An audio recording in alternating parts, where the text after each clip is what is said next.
let's begin. And I don't want to butcher your last name. It's Destito, right? Yeah. Okay. So everybody, this is Megan Destito.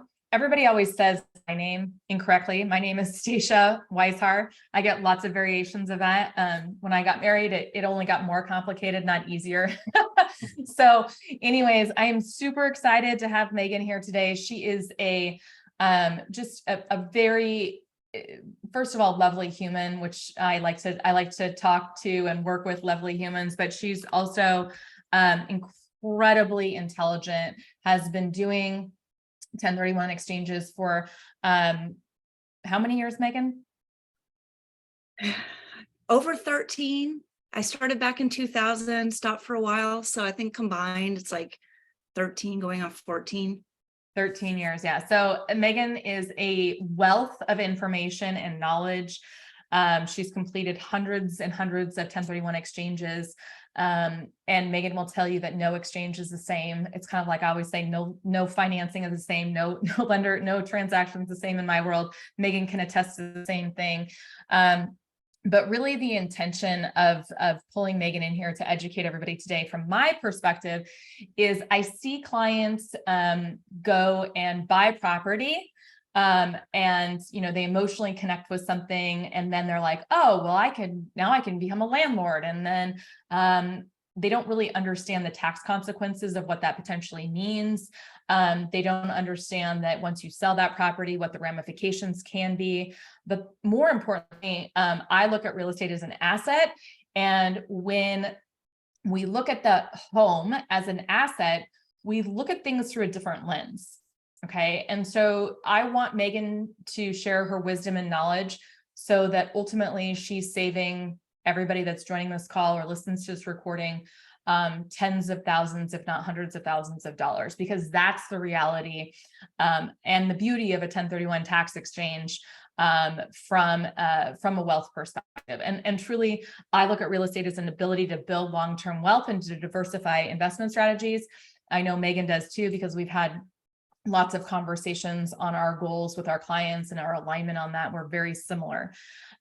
So without further ado, I would love to introduce you to Megan. And Megan, if you want to say anything briefly, and I can just jump in the slides and we can roll right through.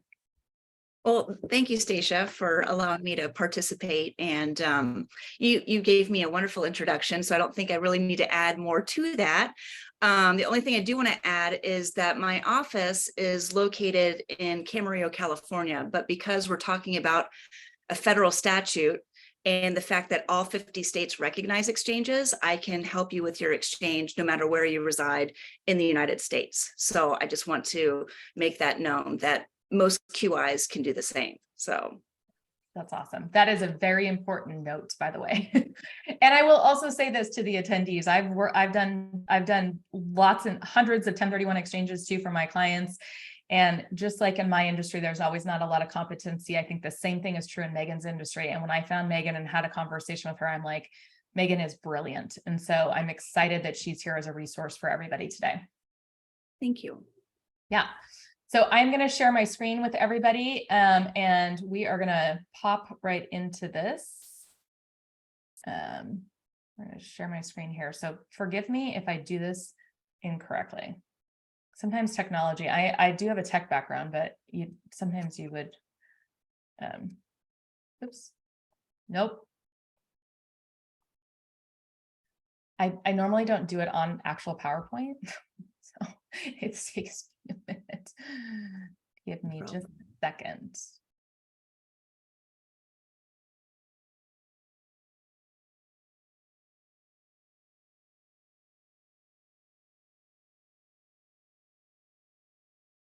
All right, can we see this?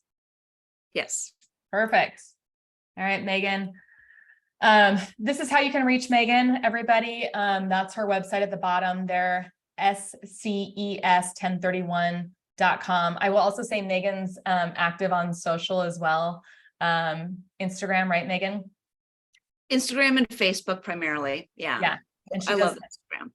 She does some great little educational bits. So I would encourage you to follow her as well. How can they follow you on Instagram, Megan?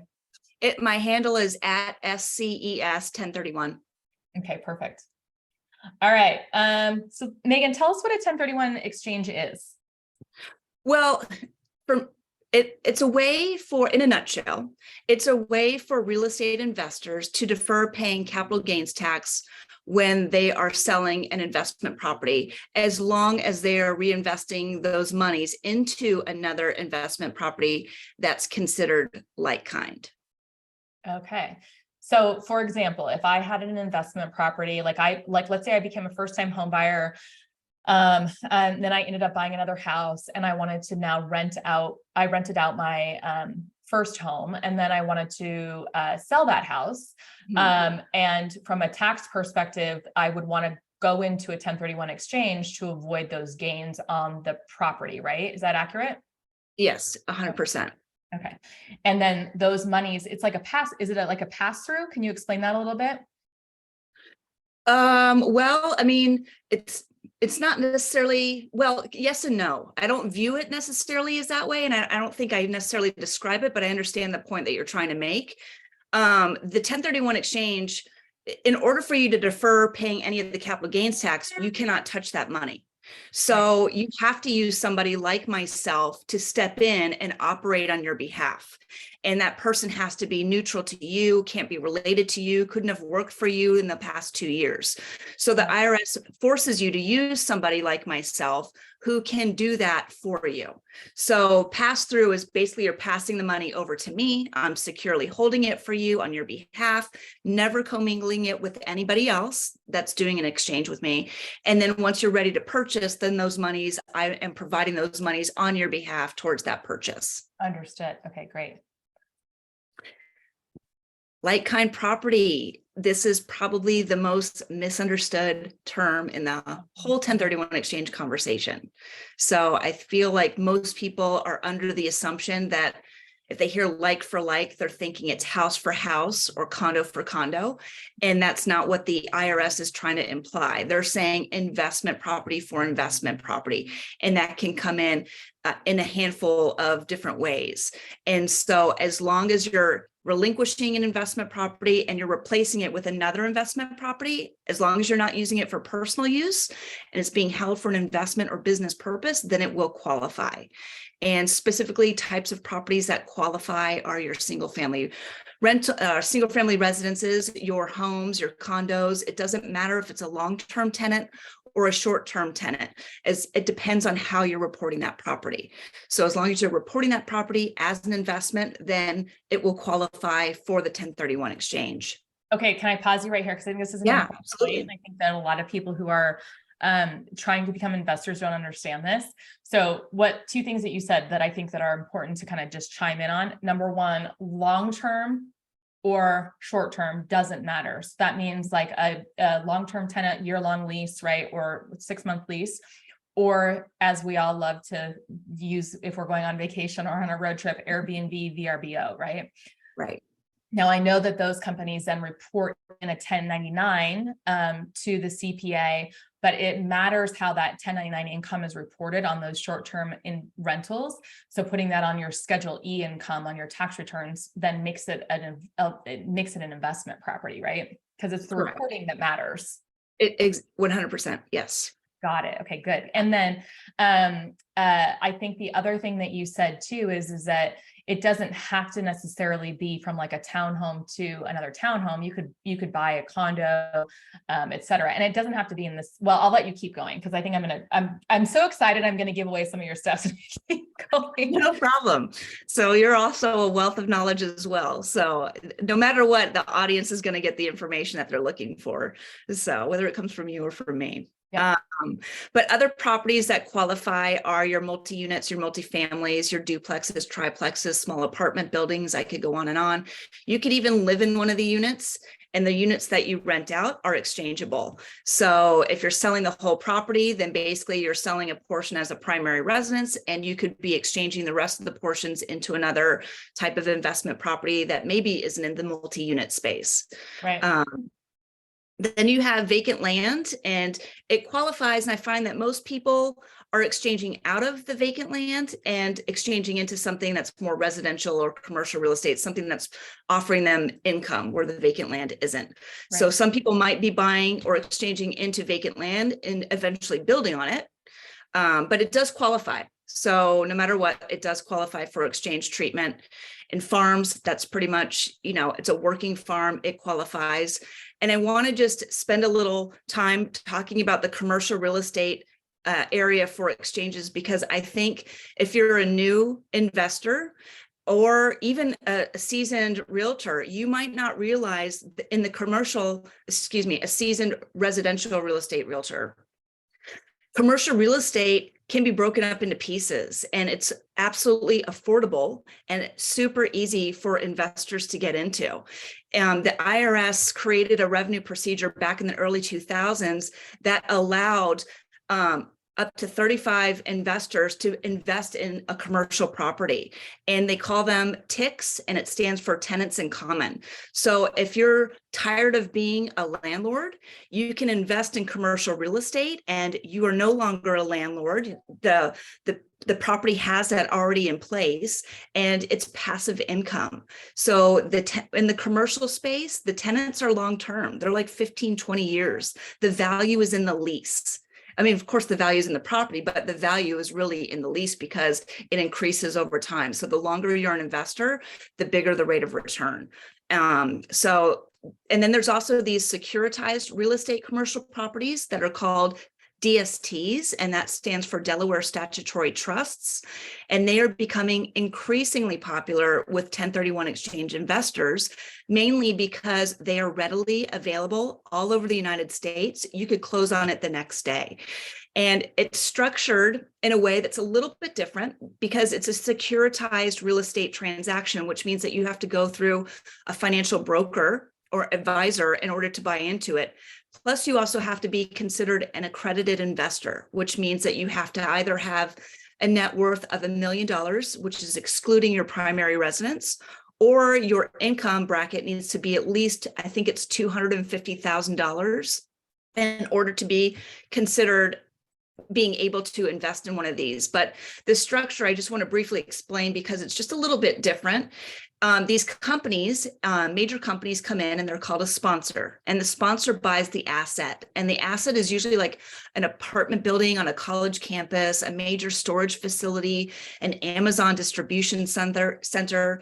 And so they are housed as a Delaware statutory trust because it offers them as a company the most protection. And so the trust is owning this asset. And then you have investors like yourself who come in and they become beneficiaries of the trust. And the benefit is the asset. And of course, they're receiving monthly distributions based on the asset at hand. And the difference between the securitized real estate transaction and the commercial is it's a couple of things, but I would say the most thing is the duration.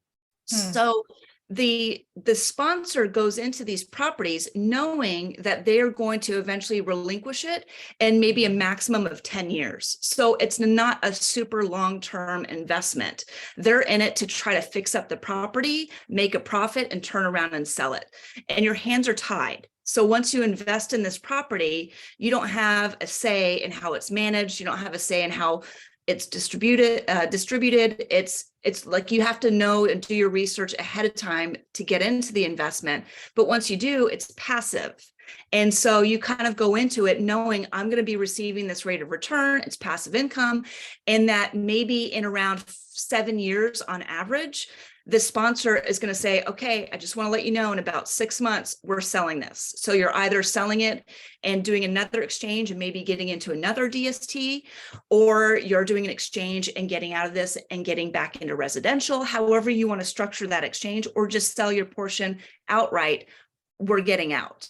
So, but the thing, I just want to make sure that I preface by saying they're available. So if you are in this time crunch and you can't identify replacement property for your 1031 exchange, these are viable options.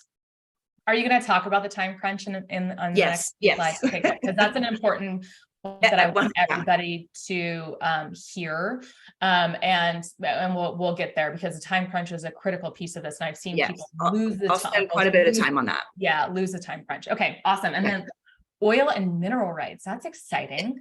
Well, it's kind of like, I put this on here. It doesn't happen too often, or at least it doesn't come across my desk too often, but I just want people to think outside the box. So oil and mineral rights, that is exchangeable. Even though it's not tangible, you have a right to the land. And even 30-year leasehold interests, those are exchangeable as well. And so the only time that came across my desk was when I was working up in Santa Barbara, and there's so much ranch land. And so the ranchers would lease the land for at least 30 years, and you can exchange that lease. So it's just, that's kind of why I put it on here, so that you can kind of think like, oh, it doesn't have to be, it is related to real estate, but it's not tangible, but yet it qualifies. So, and I want to be specific about what doesn't qualify. And I feel like we kind of brushed on this, but your primary residence does not qualify. You get your own exclusion for your primary residence, where if you've lived in it for 2 of the last 5 years, you can defer up to $250,000 of the gain if you're single, or up to $500,000 of the gain if you're filing married. So property held for and improvements too, right? I think there's federal. Yes. If you've done improvements on the property, there's ability to do that. But you need to talk to a licensed CPA.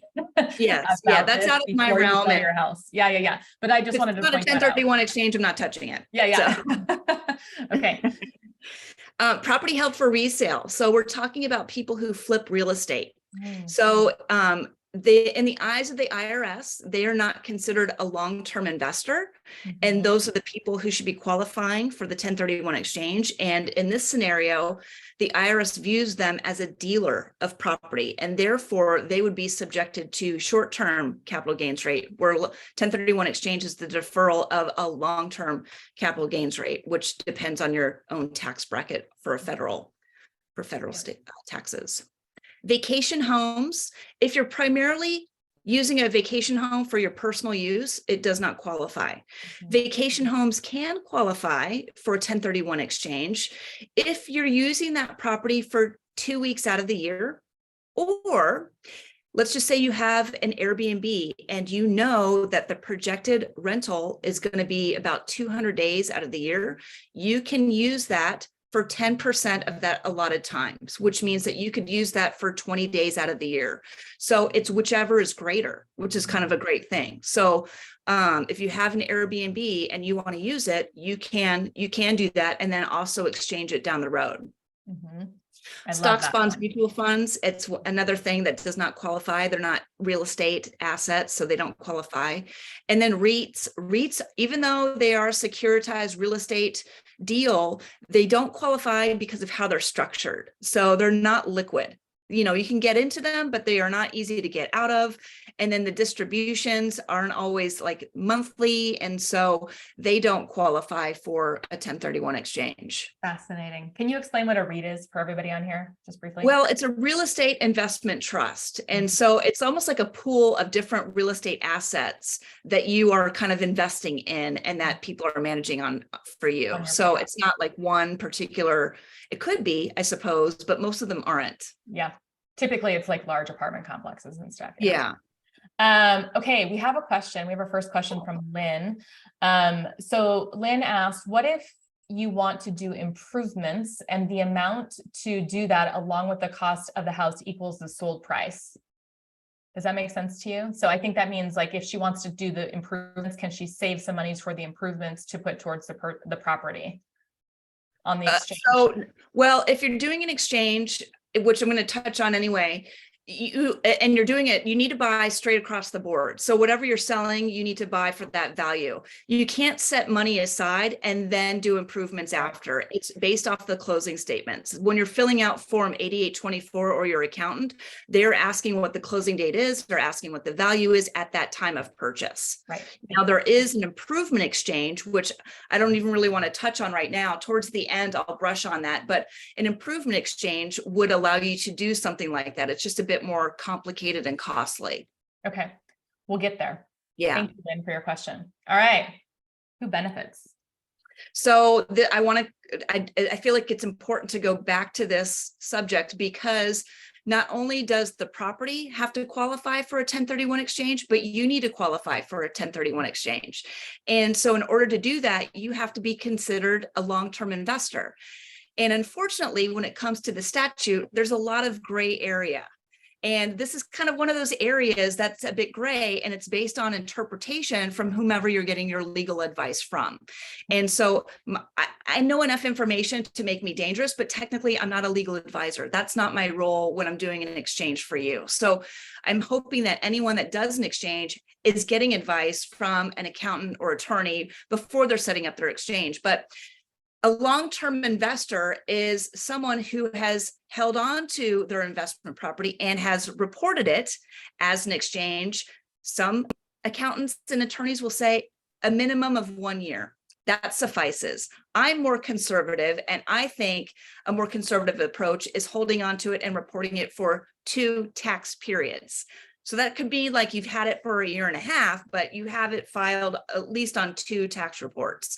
And so what I'm trying to say is that you want to make sure that before you enter into exchange, that you have reported your exchange at least for a year, hopefully more, before you relinquish it. But you want to make sure that your intention on that purchase is to do the exact same thing. So if I know that your intention is to purchase that property and turn around and flip it and call it an exchange, you're signing a disclaimer, with me, because I'm saying to you that there's a risk there. There's definitely a risk. And I think you're raising a flag because your intention that you're stating to me is not long-term. Yeah. And that doesn't really qualify for an exchange. Right. Got it. I love that. That's a good one to know and to nail home for people, because I get asked that question all the time too. And I say, I know enough to be dangerous around this, but you need to talk to an exchange officer and a lawyer. Well, especially if you're a realtor on this particular webinar, you want to make sure if you're advising your client about a 1031 exchange that you're not crossing the line and giving them tax advice. Yeah. So you want to make sure if they're asking, how much can I save? How much and will I defer? You have to say, you need to talk to your accountant. I can't go over those numbers with you. I can't advise you. This is the only information I can give. If you have questions, call Megan. Otherwise, you need to talk to your accountant. So you just need to make sure that you're not crossing that line. Yeah. Yeah. It's the same thing, that conversation I have. I know enough to be dangerous is what I always say. And I say, I'm not a licensed CPA, nor do I pretend to be. These are the things I want you to talk to. We have both clients on here and agents. And so I think that, just making sure you talk to the right people who sit in the right seats, and having a team of the right people around you is really important. Absolutely. So what are the requirements, Megan? So most of my clients, their main goal is to defer all of the capital gains tax. And so for those people, they need to make sure that they're crossing every T and dotting every I and following everything absolutely. And we call that staying within the safe harbors. And I should just say quickly that an exchange is not an all or nothing transaction, which means that you can defer some of it or you can defer all of it. And so if you're deferring some of it, it just means that you're buying down in value. And you can do that. It just means that you're creating a taxable event. So if your ultimate goal is to defer all of it, you need to make sure that you're following these requirements. And the first one is that you want to purchase replacement property that is equal or greater in value. And so to be specific about this number, this is the number that's on the closing statement. And it says in the first line, total consideration. But the true value is any closing costs and commissions can be deducted from that value. And that's truly the replacement property value that you should be looking at. But for simplicity purposes, you would want to make sure that you're going straight across the board. Like if you're really trying to crunch numbers, then you can take the closing costs and commissions into consideration. But usually I tell my client, if it says $1 million on the closing statement, you want to buy another property that's worth $1 million, or multiple properties that add up to $1 million.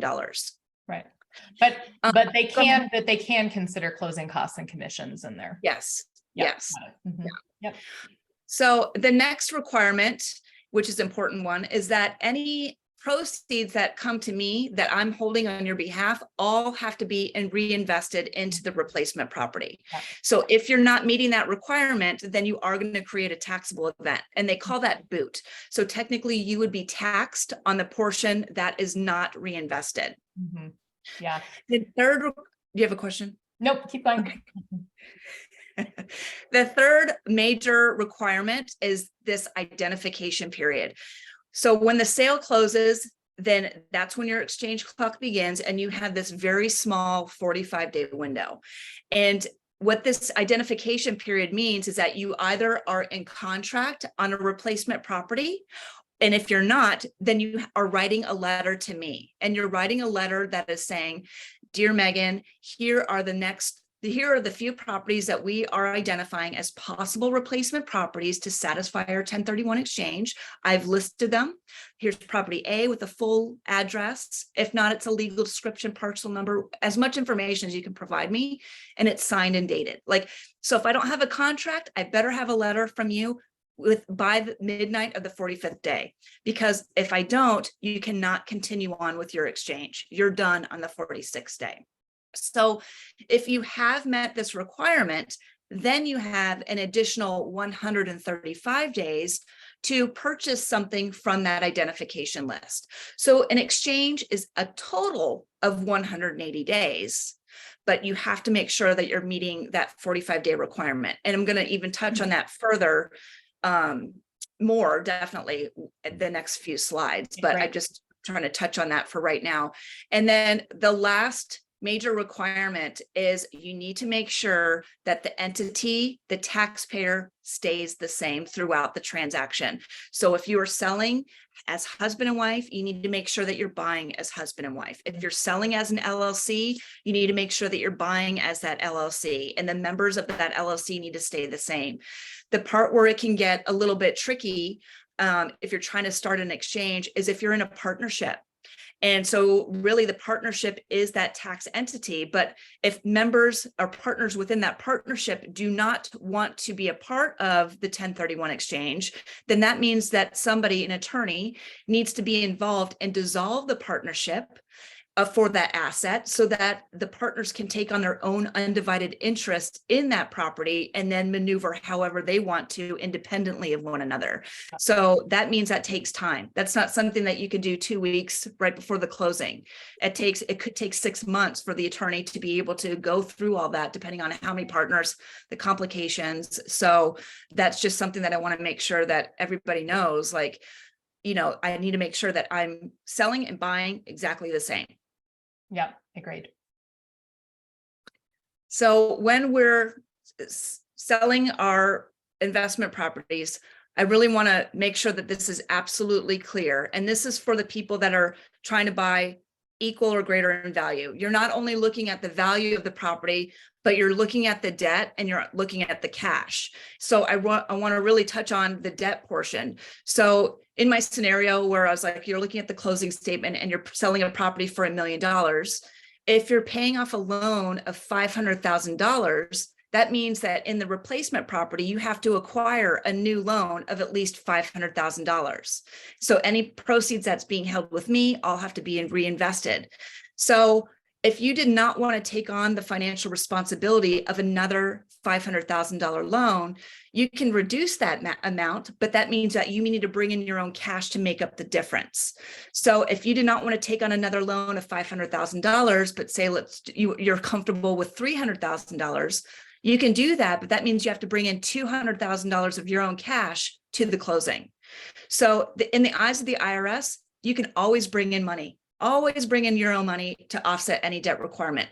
What you don't want to do is take on too large of a loan, and then you end up pocketing some of the proceeds with me.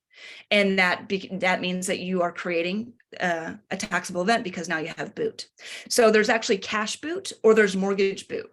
So if you're buying down in value, you either aren't taking on enough loan or you aren't using enough cash. So that's where you can get taxed. The taxable rate is still the same, but I just want you to know that if you're not taking on enough debt, you can be taxed on that. So are you going to talk about splitting the 1031 proceeds into multiple properties? Because you can do that, right? Yes. Okay. Yeah. Good. Because that's where this kind of comes into, that can come from the mortgage side of it, can come into play too. So we'll talk about that. Okay, awesome. So let's just really spend some time here with the exchange timeline, because I briefly mentioned that once that sale closes, you have that 45-day window in which to identify replacement properties. And so that, and I pretty much already brushed on that, but that identification letter is crucial, because like I said, without that letter, you're done on the 46th day. And if you're not purchasing replacement property on or before that 180th day, you don't have an exchange. So you have to make sure that you are following these two timeframes to a T. There are no extensions when it comes to this. The only way that you would ever be offered an extension is if there's a natural disaster, and it's been declared by the IRS and the state that either you were involved in a natural disaster, the property was involved, or somebody that was related, a party to that transaction that hindered your exchange, was part of a natural disaster. They're not always guaranteed, but that's the only time that you would ever get an extension. So don't go into an exchange banking on the fact that you're going to get one, because it won't happen. And I just want to mention that within the 45-day window, that letter, if you're writing a letter to me, it can be interchanged. So you can interchange those properties up until the 45th day. But come that 45th day, whatever is on that letter is what you should be buying. So if you are crossing your T's and dotting your I's and staying within the safe harbors of the exchange, you're following that letter.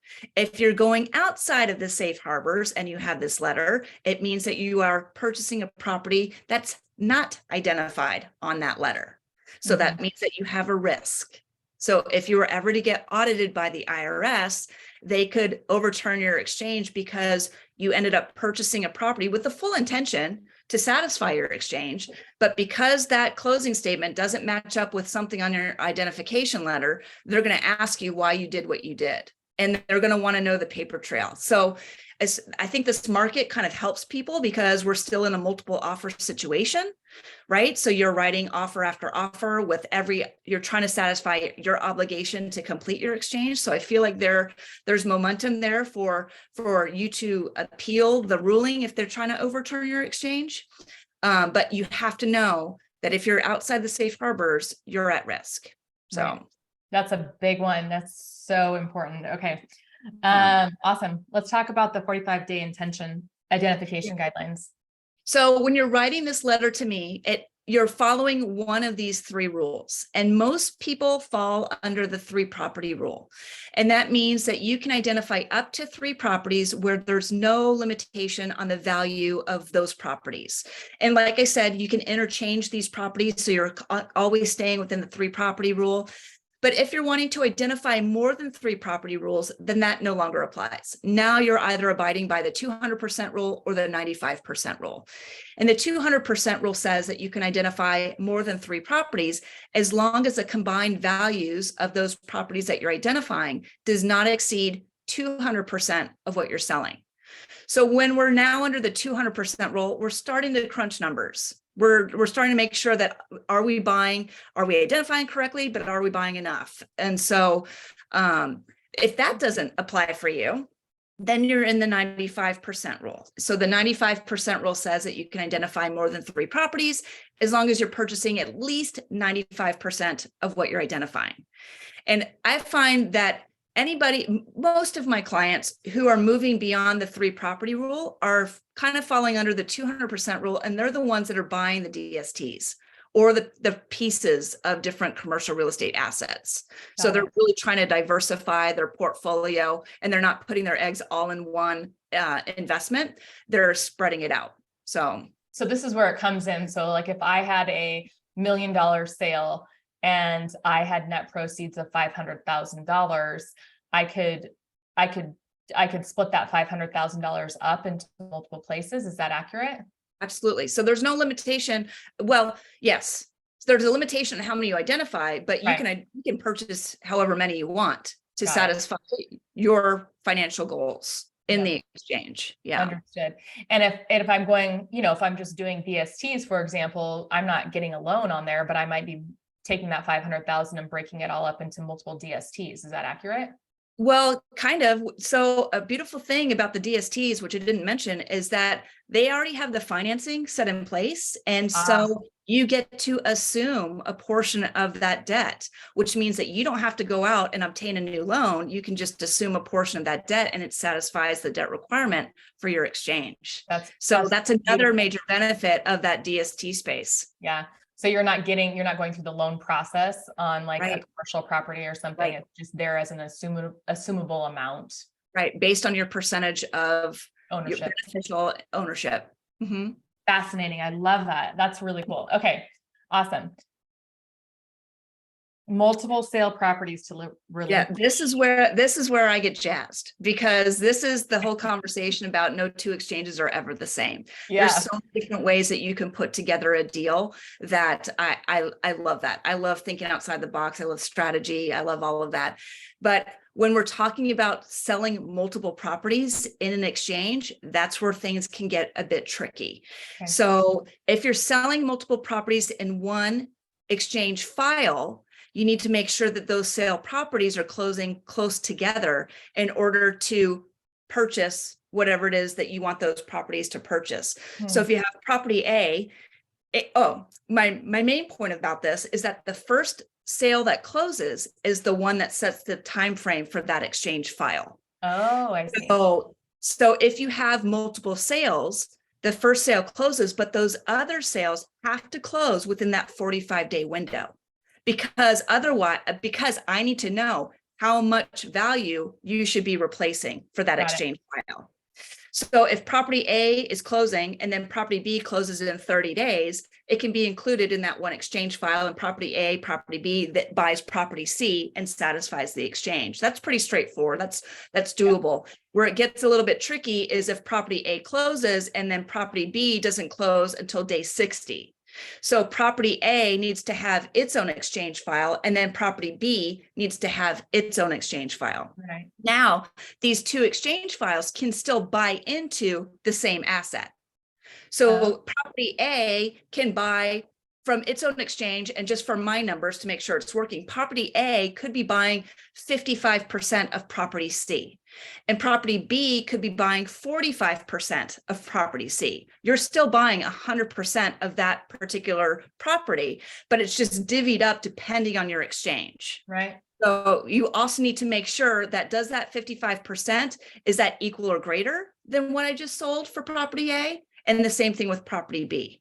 Yeah. So and if that's not working, then your other option is that property A sells, it buys its own property. Property B sells, it buys its own property. So you have two different exchange files, two different time frames, and they're buying their own proproperties. I So understand. That's fascinating. I like that too. So I love that you use the word jazzed, because that's something I say, because I am a finance nerd. So I get excited about stuff like that. That's very cool. Okay. sometimes I throw my Awesome. hands up too, Yeah.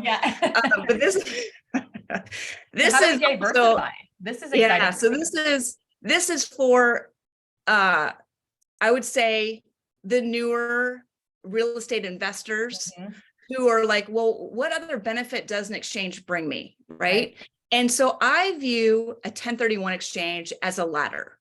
And a 1031 exchange is really the only thing in real estate that's forcing you to buy something equal or greater. I mean, you could go and invest in real estate at any point in time, and your limitation is how much you're pre-approved for, but it's not forcing you to buy at that value, where a 1031 exchange kind of is. So if you started with an investment property, let's just say it was a condo that you bought and it was $200,000, that's like the lowest rung of this real estate ladder. So if you do an exchange and now your condo, you're wanting to exchange it, and now the condo is worth $400,000. If you were to sell it outright, you have a $200,000 taxable gain, right? Right. But now with the exchange, it's forcing you to go to the next rung of the ladder. So you're kind of going up and up and up the more that you exchange.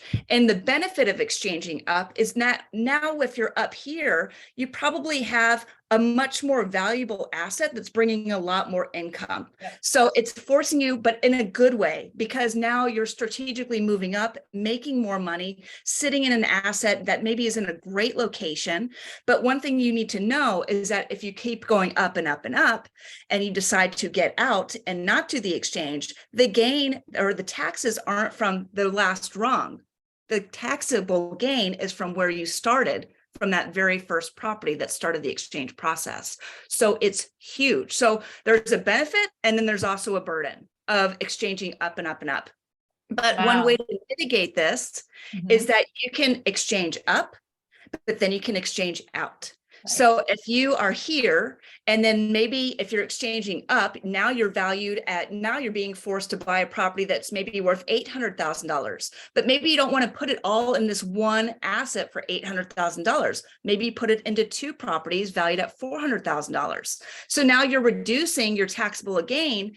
And now you have two assets with two incomes appreciating. Maybe they're located in two different markets. So now you're diversifying, right? And so now you're spreading your portfolio out, but you're also reducing any tax liability if maybe you want to sell one asset and continue exchanging the other. So there's just different ways that you can think financially with long-term goals. Or maybe things happen in life and you need to get rid of one of those assets because you need the money for something else. So another way that you can diversify is that you can start investing. If you're always in residential, you can start investing in commercial. You know, you can change classes. So you can go from a residential property and buy solely in commercial. You can be an active manager on your own residential property, but then maybe you can start buying in commercial real estate to get extra passive income.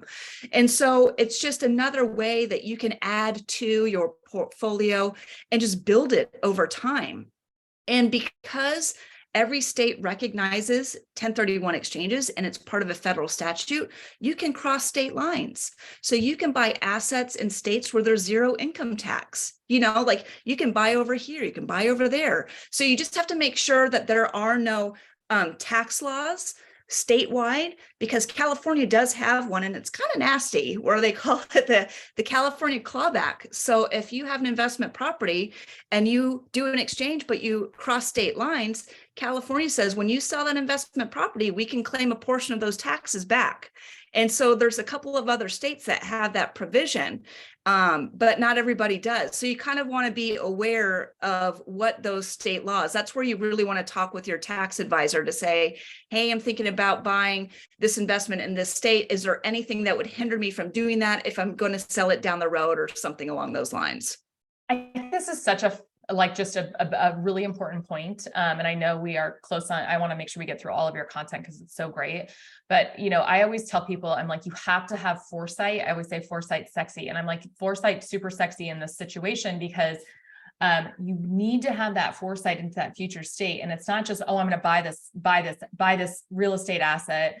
I'm going to buy this investment, or I'm going to buy this home. I'm going to make it an investment property. Like, you need to understand the taxable consequences for future you, which is potentially even 20 years down the line. And what does that look like? So when you're structuring an exchange, when you're becoming an investor, when you're working with investors, like making sure people understand this up and out, and then also the diversification of how you structure things and where you end up buying, so that really truly you're protecting yourself financially, and you're also building that long-term wealth that I think a lot of investors do as a goal, right? Or create passive income.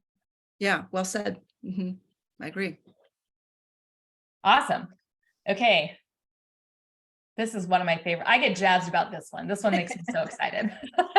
So I feel like it's becoming a little bit, this conversation, at least for me, from my clients, is becoming more popular because I think a lot of savvy investors are getting wind, like, I can actually use an exchange and use this to prepare for retirement. And what I mean by that is they're thinking 5-10 years out. Like, I have these investment properties, but what if I consolidated these investment properties and bought a home that ultimately I want to move in and retire in? And I know that my kids would love to have that asset, and as they inherit it after I pass away. You can do that. It just takes planning. So how you would do that is kind of simple, but you just have to be okay with the timing and the requirements. So if you have those investment properties and you're trying to relinquish them and you exchange into the property that you ultimately want as your retirement home, you have to meet the requirements of the 1031 exchange where you're holding it for long term. So you do have to rent out that property initially for 1 to 2 years before you convert it to your primary residence. And by converting it to your primary residence, you're not creating a taxable event. You're just changing the way that you utilize that property. So now, instead of reporting it as an investment, you're reporting it as a primary residence. You're not reporting the income anymore. Now, if you were to eventually sell the retirement home, then of course, Uncle Sam is going to come and hit you with taxes. But by making that conversion, there is no taxable event because we're not changing ownership. And so now let's just go back to that ladder. Let's just say that you have acquired these properties through this exchange over time, and now you have purchased this retirement home that's well over $1 million in value. So now if you pass away, your kids inherit that property and get this step up in basis. So they're not getting a taxable event. Instead, they're getting an amazing asset. So I find that people are acquiring properties through the 1031 exchange, preparing their kids to inherit these assets and basically help them down the road. So, yep. This is like one of the most beautiful things, and literally, and honestly, I think that we're going to see a lot of this moving forward, especially as boomers kind of age out, right? And we're seeing the Gen X, Gen Y kind of come in and take over these properties from these individuals. I think this is it's just a beautiful structure. I get very jazzed about this. It excites me for people. It excites me for people going into retirement, and it excites me for the younger generation. And this is where we talk about building that long-term wealth, not only for themselves, but also for their families. Right. But even if the kids, once they inherit the property, if they're like, this is too much, I can't handle it, we need to sell it, they can, and they're probably not getting a taxable event. Right. Because it's based on like the day that they inherited that property. So if they turn around and sell it quickly, there really is no gain. There's no gain. Yep. Right. Yep. I get excited about that. All right. I don't want to spend too much time on this particular slide just because I feel like it's a whole other conversation, but I feel like it's worth mentioning in this kind of challenging real estate market. And whenever you're doing a 1031 exchange, you're always starting with a sale and then you have your purchase. But in these type of scenarios, especially in this market where you're in a multiple offer situation, you want to capture that replacement property, but yet you're not ready to relinquish what you have here. And a reverse exchange can come into play.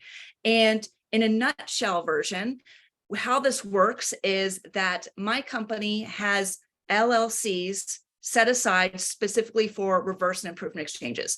They've never been used. They're worth $0, and the only purpose of them is to hold title to properties. So just so you know where I'm coming from on that. So in this scenario, the client loans my LLC the money to purchase the replacement property for them. So the LLC is sitting on title to the property, but the client has full access. They're the property manager. I don't want anything really to do with the property. I'm merely just holding title for them. And this is now unrelated to any exchange. They're not on title to any property. It's me working for them. So I'm sitting on title to the replacement property. Now they can relinquish their property like they normally would in the exchange. The proceeds that comes to me as a QI, we then turn around and create another transaction where the client is buying their own replacement property from the LLC. And those proceeds are in turn paying the client back for loaning the LLC the money upfront. Yeah. I So love a good reverse exchange too. This one gets me excited too, because I do think that in this multiple offer environment, anybody that says the real estate market's crashing is not paying attention to the low inventory that we have. But you know, I think that this is a great way for investors to protect themselves from that really stringent timeline, and to be able to make sure that they're protecting themselves from any taxable event. Yeah. Right. I would say the caveat to the reverse exchange is it's more complicated and it's much more costly. Yeah. So it's not for everybody. You have to be financially capable of being able to buy that property without relying on your sale. So if you can't do that, then you cannot do a reverse exchange. So an improvement exchange is set up similar to the reverse exchange, but in this scenario, my LLC is buying up a fixer-upper. So if you were to buy up that fixer-upper yourself, you're buying down in value, which kind of jeopardizes your whole point of entering into the exchange. So my LLC buys the fixer-upper, and while I'm on title to the property, you're fixing up that property. You're improving it. So once those improvements are made, then you sell your relinquished property like you normally would, and then you're buying me off of this property that's equal or greater in value than what you just sold over here. So again, improvement exchanges, you know, are much more costly and complicated as well, but doable. So Lynn, I'm not certain if that answers your question. Your next question was, that's a build to suit. That's a build. Yes, it's a construction exchange, improvement exchange, build to suit. Yes, there's, I keep everything kind of in more layman's terms, but it's all one and the same. Got it. Good. Hopefully that answers your question, Lynn. If anybody has any more questions, Megan, I have to say this is so valuable. And I know that we just touched on the tip of the iceberg. We did not get into the like depth and caveat of what you do. But I do think that your brilliance and your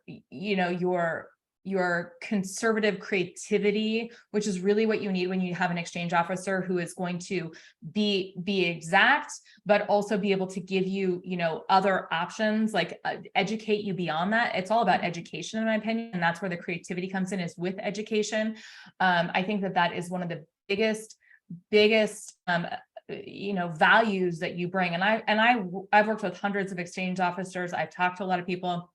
And when I met you, I was very impressed with your your ability to educate and to take something very complex and to make it very digestible. You're welcome. We do have a question from Christine. How long do you have to hold the 1031 exchange before selling?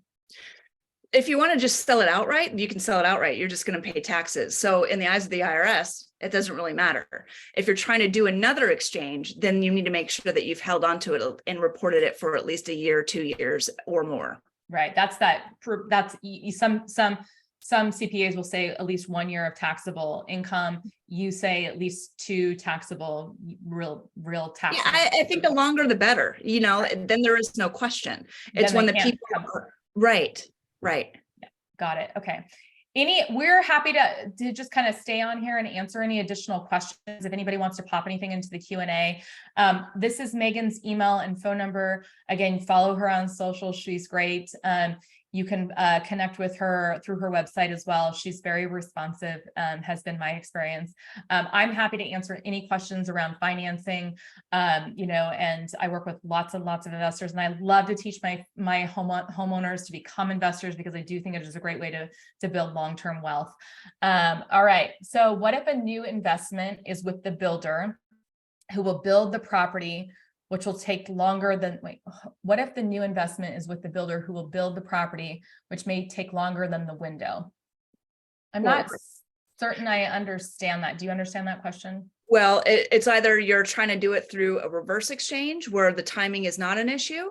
So basically my LLC can work with the builder and basically try to, if it's a new build, then there's no asset at that time. You're basically providing deposits. Yeah. So I think if it's a new build and you've already entered into your 1031 exchange, it has to close on or before that 180th day. You can't just put money down and say, this is ours. There has to be a recording. You have to have ownership. Right. And it has to not be a primary residence, it has to be an investment. Correct. Okay. Oh, hi, Joy. Oh, so one of my sweet friends on here is asking, would the same 1 to 2 year period be the same if you wanted to convert your primary residence into a 1031? If you're sitting on a, yes. So if you, that's a great question. I didn't touch on that. So if you have a primary residence and you convert it into an investment property, you want to make sure from that point on that you are creating yourself as a long-term investor. So you do need to rent that property out for at least 1 to 2 tax periods before you enter into an exchange. Good question. Yep, that's great. Awesome. Anybody have any other questions? We're happy to hang on the line and just here for a few more minutes. We have 3 more minutes and we're happy to answer any questions you guys have. And again, feel free to reach out directly to Megan or to myself. We're happy to be resources for you, for your clients, for whomever. It's like I said, foresight's sexy. And the only way to have really good foresight, in my opinion, is to be educated on these things. I'm a big educator. Megan's a big educator. We want to help people ultimately save money. Oh, you're welcome, Joy. And so any questions, feel free to reach out to us. And we just thank you for your time. And if you're listening to the recorded version of this, please do feel free to share it with anybody. We're here to just be a resource and to help people as much as we can. Thanks, Megan. You were awesome. Thank you so much. I appreciate this. My pleasure. Thanks, everybody. Have a wonderful weekend. Have a wonderful day. Thanks. You too. Bye, Bye. Megan. Bye. Bye.